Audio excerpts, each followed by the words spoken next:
കാവലാൾ ചെങ്കനൽ കണക്കൊരാൾ ചെങ്കൊടിക്കരത്തിലേന്തി Keralam നയിക്കയായി party ലോകമെങ്ങും ശോഭിച്ചിടും കാരണഭൂത പിണറായി വിജയൻ എന്ന സഖാവ് തന്നെ.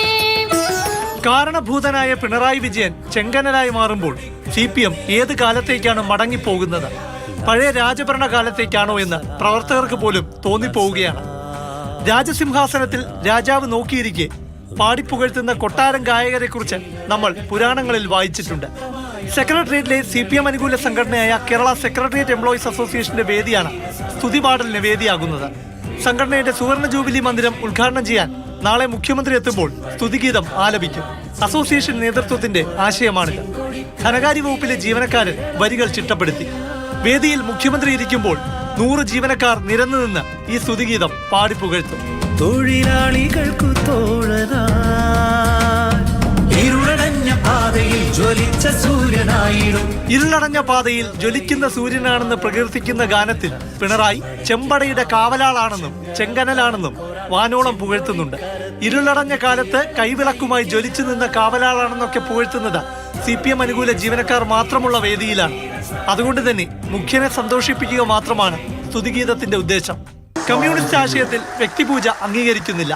പക്ഷേ അത് VS-ഉം P ജയരാജനും പോലുള്ള നേതാക്കൾക്ക് ബാധകമാകും.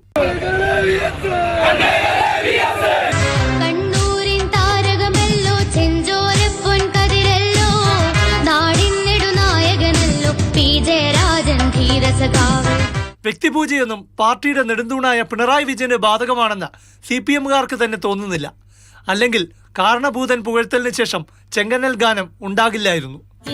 കേരളം ഭരിച്ചിടും പിണറായി വിജയൻ എന്ന സഖാവിന് 100 കോടി അഭിവാദ്യങ്ങൾ.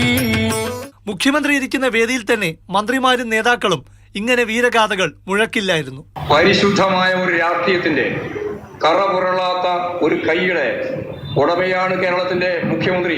ആഗ്രഹിച്ചാലും എത്താനാവാത്ത നിലയിലുള്ള അത്രയും ദൂരത്താണ് സൂര്യനെ പോലെ.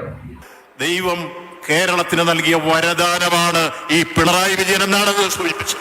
ഈ കപ്പൽ ആടി ഉലയുകയില്ല സാർ. ഇതിനൊരു കപ്പിത്താനുണ്ട്. നവകേരളത്തിന്റെ തീരത്തേക്ക് ഈ കപ്പൽ അടുത്തുകൊണ്ടിരിക്കുകയാണ് സാർ. ഇതൊക്കെ ഉത്സാഹ കമ്മിറ്റിക്കാർ ചെയ്യുന്നതാണ്. മുഖ്യമന്ത്രി ഇതിനെയൊന്നും പിന്തുണയ്ക്കുന്നില്ലെന്ന് ഫാൻസ് പറയും. ഈ പുകഴ്ത്തൽ ഇഷ്ടമല്ലെങ്കിൽ മുഖ്യമന്ത്രി ഒന്ന് കടുപ്പിച്ച് പറഞ്ഞാൽ മതി. പിന്നെ ഒരാൾ പോലും ഈ പണിക്കിറങ്ങില്ല. കാരണം പറയുന്നത് പിണറായി വിജയനാണ്. ഇതൊക്കെ പാർട്ടി വിരുദ്ധമാണെങ്കിൽ CPM അനുകൂല സർവീസ് സംഘടനയുടെ സ്തുതിപാടൽ ഒഴിവാക്കാൻ മുഖ്യമന്ത്രി തന്നെ നേരിട്ടിറങ്ങട്ടെ. അതിന് പറ്റിയ അവസരമാണ് നാളത്തെ വേദി. കാണാം മുഖ്യമന്ത്രി ഈ സ്തുതിപാടൽ അവഗണിക്കുമോ ആസ്വദിക്കുമോ എന്ന്. മാതൃഭൂമി ന്യൂസ്, തിരുവനന്തപുരം.